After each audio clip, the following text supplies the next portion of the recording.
సాయిరామ్. శ్రీమాత్రే నమ. అమ్మ బిడ్డలందరికీ కూడా శుక్రవారం శుభాకాంక్షలు. ఫ్రెండ్స్, ఎలా ఉన్నారండి? ఏం చేస్తున్నారు? అందరూ బాగున్నారు కదూ? మన అమ్మ దయ వలన అందరూ బాగున్నారని, సుఖంగా సంతోషంగా ఎప్పుడు ఆనందంగా ఉండాలని, అమ్మవారి ఆశీర్వాదం ప్రతి ఒక్కరికి లభించాలని మనస్ఫూర్తిగా కోరుకుంటూ ఈరోజు వీడియో అయితే మొదలు పెడుతూ ఉన్నాను. ఇక ఈరోజు అమ్మవారు అందించే సందేశం ఏంటి అంటే కనుక, బిడ్డ, నన్ను తాకిన ఈ క్షణమే నీ కోసం అంతులేని ఆనందాన్ని తీసుకొచ్చానమ్మా, ఒంటరిగా విను తల్లి అని చెప్పి ఏదో ఒక తెలియని సందేశాన్ని ఈరోజు అమ్మవారు మనకు అందించాలి అని అనుకుంటూ ఉన్నారు. మరి అమ్మవారు అందించాలి అనుకుంటున్న ఈ సందేశం అయినా కానీ అది మన భవిష్యత్తుకు పునాది అని చెప్పి మనందరికీ కూడా తెలిసిన విషయమే కదా. మరి సందేశం వినే ముందు ఎవరికైతే అమ్మవారు అంటే నమ్మకము భక్తి ఉంటుందో వారందరూ కూడా ప్లీజ్ అండి ఈ వీడియోకి ఒక చిన్న లైక్ ఇవ్వండి. అంత మాత్రమే కాదండి, కింద కామెంట్ సెక్షన్లో ఓం శ్రీమాత్రే నమః అని కానీ శ్రీ దుర్గా అని కానీ కామెంట్ చేయడం మాత్రం మర్చిపోవద్దు ఫ్రెండ్స్. ఇక అమ్మవారి యొక్క సందేశం విషయానికి వస్తే కనుక, బిడ్డ, ఒంటరిగా వినమ్మ, నన్ను తాకిన నీకు ఈ క్షణంలోనే గొప్ప శుభవార్తను వినిపిస్తాను అని చెప్పి నేను నీకు హామీ ఇస్తూ ఉన్నాను. నా యొక్క మాట ప్రకారమే నువ్వు నన్ను తాకిన అయితే ముందుగా నా యొక్క సంతోషాన్ని చెప్తాను, ఆ తరువాత నీ కారణంగా నేను పడుతున్న బాధ గురించి కూడా చెబుతాను. అందుకే బిడ్డ, కాసేపు ఒంటరిగా నీతో మాట్లాడాలి అని చెప్పాను. ఎందుకో తెలుసా? నీ విషయంలో నాకు చాలా సంతోషంగా ఉంది. ఆ సంతోషానికి కారణం ఏమిటి అంటే కనుక, నీది చాలా గొప్ప మనసమ్మా బిడ్డ, చాలా జాలి కలిగిన మనసు. ఎదుటి వారి కష్టంలో ఉన్నారు అంటే కనుక అసలు నువ్వు ఏంటి పరిస్థితుల్లో ఉన్నా కూడా నీకు వచ్చిన కష్టాలు ఏంటి వీటన్నిటిని కూడా పక్కన పెట్టి మరి వాటి గురించి కూడా నువ్వు ఆలోచించకుండా ఎదుటి వారికి వచ్చిన కష్టాన్ని సైతము అది నీ కష్టమే అని నువ్వు పడుతున్న బాధే అన్నట్లుగా నీ కళ్ళల్లో నుంచి కన్నీరు వచ్చేస్తుంది చూడు. అక్కడే తెలిసింది తల్లి నీది ఎంత గొప్ప మనసు అని చెప్పి. అదే విధంగా నేను పడుతున్న బాధ పగవారికి కూడా రాకూడదు అని చెప్పి నువ్వు కోరుకుంటూ ఉంటావు చూడు. అక్కడ నీ యొక్క మంచి మనసు నాకు అర్థమైందమ్మా తల్లి. అంత మాత్రమే కాదు, నువ్వు నష్టపోయినా సరే పర్వాలేదు, కానీ ఎదుటివారు నువ్వు పడిన కష్టాలు నష్టాలు ముందుగా పడకుండా వారికి ఎక్కడికక్కడ జాగ్రత్తలు చెబుతూ ఉంటావే అది నీలో ఉన్న గొప్ప మనసుకు సాక్ష్యం. అదే బిడ్డ, అంత మాత్రమే కాదమ్మా, నీకు నచ్చిన విద్య వల్ల నువ్వు బాగుపడటమే కాకుండా మళ్ళీ కొంచెం నీ యొక్క గ్రాఫ్ అనేది డౌన్ అయినా కూడా కానీ ఎదుటి వారి యొక్క గ్రాఫ్ అనేది నీ యొక్క కష్టం వల్ల నీ యొక్క విద్య వల్ల నిన్ను అంటే నీ దగ్గర నేర్చుకుని కూడా వారు మరింత పైకి స్థాయికి ఎదుగుతూ ఉంటే వారిని సైతం చూసి నువ్వు ఈర్ష్య పడకుండా ఇంకా వారు గొప్ప స్థాయికి ఎదగాలి, ఇంకా ఇంకా పైకి వెళ్ళాలి అని చెప్పి నువ్వు కోరుకుంటావు చూసావు. అది నీ యొక్క ఉన్నతమైన మనస్సుకు సాక్ష్యం బిడ్డ.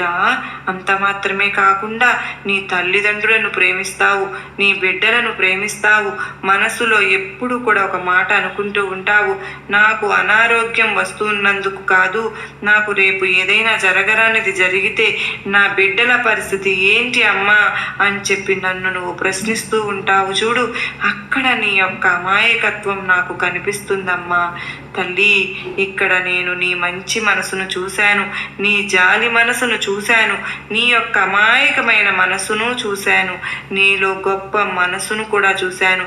ఇన్ని మంచి లక్షణాలు అనేవి నీలో ఉన్నాయి కనుకనే అందుకనే నువ్వు నా భక్తురాలుగా నేను ఎంతగానో సంతోషిస్తున్నాను. అంతులేని సంతోషంతోనే గొప్ప శుభవార్తతో నీ ముందుకు వచ్చాను తల్లి. నీకు నాకు ఎంతగానో ఎంపిక చేయబట్టిన భక్తురాలు అయ్యావు. మరి నా భక్తురాలుగా ఒకరు ఎంపిక అయిన తరువాత వారు పడుతున్న కష్టాలను నేను తీసివేయలేనా చెప్పు? వారు పడుతున్న బాధలను నేను బయటకు నెట్టివేయలేనా తల్లి? నువ్వే చెప్పు. వారి జీవితంలో కొత్త సంతోషాలను కొత్త ఆనందాలను నేను పంపించలేనా? మరి అయితే ఇప్పుడు నా యొక్క విషయం పట్ల నీ యొక్క జీవితంలో నేను మంచి తెలుసుకున్న గొప్ప విషయాలు ఏంటో, నేను సంతోషపడ్డ గొప్ప విషయాలు ఏమిటో ఇప్పుడు నీతో చెప్పాను. ఇవన్నీ కూడా ఉండడం వల్లనే నువ్వు నా భక్తురాలిగా ఎంపిక కాబడ్డావు అయ్యావు అని కూడా నేను చెప్పాను. అయితే ఇప్పుడు ఈ దుర్గమ్మ నీ యొక్క జీవితం పట్ల బాధపడుతున్న విషయాల గురించి చెప్తాను, జాగ్రత్తగా వింటావు కదా. మరి తల్లి, నీలో ఉన్న అమాయకత్వం ఉంది చూసావు, ఆ అమాయకత్వం అనేది నువ్వు చిన్న పిల్లలాగా ఉన్నప్పటి నుంచి ఇప్పుడు నువ్వు పెద్ద వయసు వచ్చేంత వరకు కూడా నీ యొక్క అమాయకత్వంలో ఎటువంటి మార్పులు రాలేదమ్మా. తల్లి, బిడ్డ, మరి దీన్ని చూసి ఒక తల్లిలా నేను ఎంతో సంతోషపడుతున్నాను. బాధపడడం తప్ప అంత మాత్రమే కాదు, నేను నీకు సందేశాల రూపంలో ఎప్పటికప్పుడు కూడా ఎదుటివారి యొక్క మనస్తత్వాల గురించి కూడా జాగ్రత్తగా వివరించి చెబుతూనే ఉన్నాను. అయినా కూడా పదే పదే నువ్వు ఎదుటివారిని నమ్మి వారి యొక్క మాటలలో పడిపోయి మోసపోయి అందితే జుట్టు అందకపోతే కాళ్ళు పట్టుకునే వారి పట్ల నీ యొక్క శ్రద్ధను చూపించడం చూసి నీ విషయంలో నేను చాలా బాధపడుతున్నాను తల్లి. అయితే ఇక్కడ నువ్వు నన్ను ప్రశ్నించవచ్చు, ఏమిటి అని అంటే, అమ్మా నాకు అన్నీ తెలుసు. అందితే జుట్టు పట్టుకుని కిందకి ఉంచుతారు, అందకపోతే కాళ్ళు పట్టుకుంటారు, వాళ్ళ యొక్క అవసరాలు తీర్చుకోవడం కోసం మాత్రమే నటిస్తున్నారు. వారి యొక్క అవసరాలు తీరిపోయిన తరువాత కనీసం పన్నెత్తి కూడా నన్ను పలకరించరు. ఇదంతా కూడా నాకు తెలిసిన విషయమేనమ్మా. అయినా కానీ నేను వారితో స్నేహంగా ఉంటున్నాను అంటే కనుక దానికి ఒక బలమైన కారణం ఉంది తల్లి. అదేమిటో తెలుసా? మరి నా బిడ్డల విషయానికి వస్తే రేపు మంచి అయినా చెడు అయినా నలుగురిలో విలువగా ఉండాలి అన్న దానికై నాకు వారితో అవసరం ఉంది. ఎందుకు అని అంటే, వారు ఇప్పుడు నన్ను ఏ రకంగా అవసరానికి వాడుకుంటూ ఉన్నారో రేపటి రోజున వారికి కూడా నేను అవసరానికి ఉపయోగించుకోవాలి కదా. మరి వారు నాకు చేసేది ఏమీ లేకపోయినా కూడా నలుగురిలో నా వాళ్ళు అని చెప్పుకునేవారు పక్కన నుంచోవడం వల్ల నా బిడ్డల యొక్క స్థాయి పెరుగుతుంది కదా. ఇవన్నీ కూడా ఆలోచించే నేను ఈ నిర్ణయం తీసుకుని కొన్ని చోట్ల లొంగుతున్నాను అని చెప్పి నువ్వు నాకు చెబుతున్నావు బిడ్డ. అది వాస్తవమే, కానీ నిజానికి వారు నిన్ను చూసి అక్కడికి రారు. ఎందుకంటే నీకంటే ఎక్కువగా సహాయం చేసేది ఎవరు అంటే కనుక అది నీ బంధం. నీ యొక్క బంధాన్ని చూసి మాత్రమే వారు నీ యొక్క అవసరాలు తీర్చడం కోసం వస్తున్నారు. నీ బంధానికి కూడా తెలుసు వారు ఎంతవరకు ఉండాలో అంతవరకే ఉంటారు అని చెప్పి. కానీ ఇక్కడ ఎవరి స్వార్థాన్ని వాళ్ళు చూసుకుంటున్నారు అంటున్నప్పుడు, నీకు నొప్పి కలిగినప్పుడు ప్రశ్నించడంలోనూ, నీకు హాని కలుగుతున్నప్పుడు తప్పించుకోవడంలోనూ నీ యొక్క తెలివితేటలు అనేవి తప్పకుండా నువ్వు చూపించి తీరాలి బిడ్డ. నువ్వు చూపించడం లేదు. మరి ఏది ఏమైనా సరే కానీ నిన్ను నువ్వు నష్టపరుచుకునే వారి యొక్క సంతోషానికి కారణమవుతున్నావు. వారి యొక్క సంతోషానికి కారణం అవుతున్నందుకు నాకు బాధగా లేదు. ఎందుకో తెలుసా? అక్కడ నా బిడ్డ పిచ్చిదైపోతుంది అని చెప్పి బాధగా ఉంది. కానీ ఈ విషయం పట్ల నీ విషయంలో నేను చాలా బాధపడుతున్నాను. ఇప్పటికైనా సరే కానీ అందితే జుట్టు అందకపోతే కాళ్ళు పట్టుకునే వారిని ఎక్కడ ఉంచాలో అక్కడే ఉంచడం నేర్చుకో. ఇది ఏమాత్రము కూడా తప్పు కాదు. ఏంటి దుర్గమ్మ నాతో ఇలా చెబుతూ ఉన్నారు? అందరూ బాగుండాలని అంటారు కదా, కానీ ఎందుకు ఇలా మాట్లాడుతున్నారు అని నీకు అనుమానం రావచ్చు. అయితే దాని గురించి కూడా నేను చెబుతాను, జాగ్రత్తగా విను. అంటే నువ్వు భగవద్గీతలో చదివినా కానీ, రామాయణంలో చదివినా కానీ, భారతంలో చదివినా సరే కానీ, ఎక్కడ చదివినా కానీ, ఎక్కడ విన్నా సరే కానీ, నిన్ను కాదు అనుకుని నిన్ను పక్కన పెట్టి నీకు విలువ ఇవ్వని వారి దగ్గర పదే లొంగితే నీ యొక్క ఆత్మాభిమానానికి అంటే నీలో ఉండే ఆత్మారామునికి నువ్వు ఎంత మోసం చేస్తూ ఉన్నావో ఒక్కసారి ప్రశ్నించుకుంటే నీకు నువ్వైనా సరే కానీ చూసుకోగలుగుతావు కదా. అది చేత కాలేదనుకో ఇక నీ యొక్క జీవితానికే అర్థం ఉండదు అని చెప్పి గ్రహించు బిడ్డ. ఇదంతా కూడా ఇప్పుడు నీకు పూర్తిగా అర్థమైంది అని చెప్పి నేను భావిస్తూ ఉన్నాను. ఇక నువ్వు తెలుసుకోవలసిన ముఖ్య విషయాలను చెబుతాను, జాగ్రత్తగా వినమ్మా. మొదట నేను చెప్పినట్లుగా నీలో సంతోషకరమైన విషయాలు చెప్పాను చూసావు, వాటి వల్లనే నువ్వు ఇప్పుడు చాలా సంతోషంగా ఉన్నావు. ఎందుకో తెలుసా, నువ్వు తెలిసి చేసినా తెలియక చేసినా కూడా కర్మ ఫలితం అనేది ఒకటి నిన్ను వెంటాడుతూ ఉంటుంది. అది నువ్వు మంచి చేస్తే భవిష్యత్తులో నీకు మంచే జరిగేలా చూస్తుంది. ఒకవేళ నువ్వు చెడు చేస్తే అది నీకు ఏదో ఒక రూపాన నీకు కూడా చెడు జరిగేలా చేస్తుంది. కనుక నువ్వు ఎప్పుడైనా సరే కానీ ఎదుటి వారికి మంచి మాత్రమే చేయాలమ్మా. ఎవరైతే నీకు చెడు చేయాలని చెప్పి చూస్తూ ఉన్నారో వారి పట్ల నువ్వు ఎటువంటి మంచి చేయవలసిన అవసరం లేదు. వారికి దూరంగా ఉండటమే చాలా ఉత్తమం అని చెప్పి గుర్తుంచుకో బిడ్డ. ఇక నువ్వు ఏదైతే తపన పడుతూ ఉన్నావో ఆ పని చేయడానికి కాస్తంత నీకు బద్ధకంగా అనిపిస్తూ ఉంది, కానీ అదేమో తప్పకుండా చేయాల్సిందే. కానీ నీకు దాని పట్ల ఏమాత్రం కూడా ఏకాగ్రత అనేది లేదు. మరి ఈ విధంగా నువ్వు ఏకాగ్రతను చూపకుండా అవసరమైన విషయాల గురించి పక్కన పెట్టి అవసరం లేని విషయాల గురించి అనవసరమైన విషయాలను గురించి మనసును ఎప్పుడు కూడా నెమరు వేసుకుంటూ ఉండడం వల్ల నువ్వు మానసికంగా కృంగిపోవడం తప్ప నువ్వు సాధించేది ఏమీ కూడా ఉండదు అని గుర్తుంచుకో. కనుక చేసేది ఏదైతే ఉందో దానిని నువ్వు భారంగా కాకుండా ఇష్టంగా భావించి ఆ పనిని చేయడానికి ముందుకు వెళ్ళు బిడ్డ.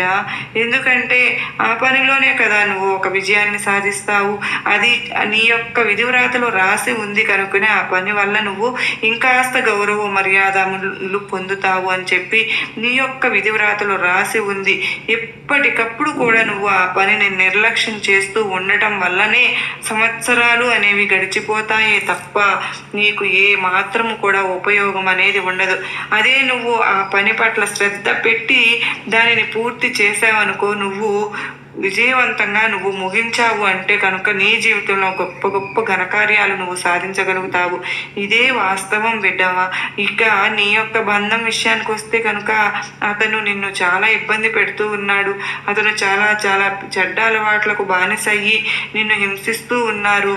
నువ్వు ఎప్పుడు మంచిగా చెప్పినా కూడా అది ఏమాత్రము కూడా అతని చెవిన పడకుండా అతను పట్టించుకోకుండా పెడచెవిన పెట్టి పెడదారిలో వెళ్తూ ఉన్నాడు. కానీ ఎన్నో రకాలుగా అతనికి నువ్వు మంచి చెప్పాలి అని చూసినా, మంచి నేర్పించాలి అని చూసినా, అతనిని సరైన దారిలో పెట్టాలి అని కూడా చూసినా కూడా కానీ ఏది కూడా నీ వల్ల కావడం లేదు. ఎందుకు అంటే అవతలి వారు మూర్ఖులు కనుక. నీకు ఒక విషయం చెప్పనా, నువ్వు వినే ఉంటావు, అయినా కానీ చెప్పవలసిన సమయం వచ్చింది కనుకనే చెప్తున్నాను.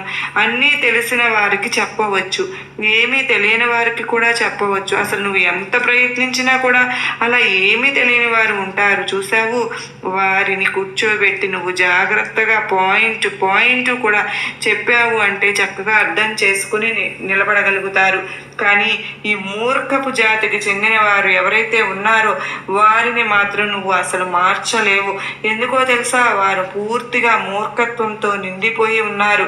వారిలో ఒట్టి మూర్ఖత్వం తప్పితే మరి ఏది ఉండదు. కనుక దున్నపోతు మీద వర్షం పడితే ఎలాగైతే అది ఎటువంటి చలనము లేకుండా ఉంటుందో అలాగే నువ్వు ఎన్ని మంచి మాటలు చెప్పినా సరే కానీ అవతలి వారి విషయంలో కొంచెం కూడా మార్పు అనేది రాదు అని గుర్తుపెట్టుకో. మరి అలా అని చెప్పి వారు మరలా అంటే కనుక తప్పకుండా మారతారు. అది ఎప్పుడు చెప్పమంటావా తల్లి? వారి యొక్క కర్మ ఫలితం అనేది ముగిసిన తరువాత మాత్రమే మారతారు. అప్పటి వరకు అనవసరంగా నువ్వు ఇక ఇటువంటి ప్రయత్నాలు చేయనే వద్దు. ఇప్పటికే అతని గురించి ఆలోచించి నువ్వు చాలా శారీరకంగా మానసికంగా చాలా కృంగిపోయావమ్మా. ఇకనైనా సరే కానీ నీ గురించి ఆలోచించుకో.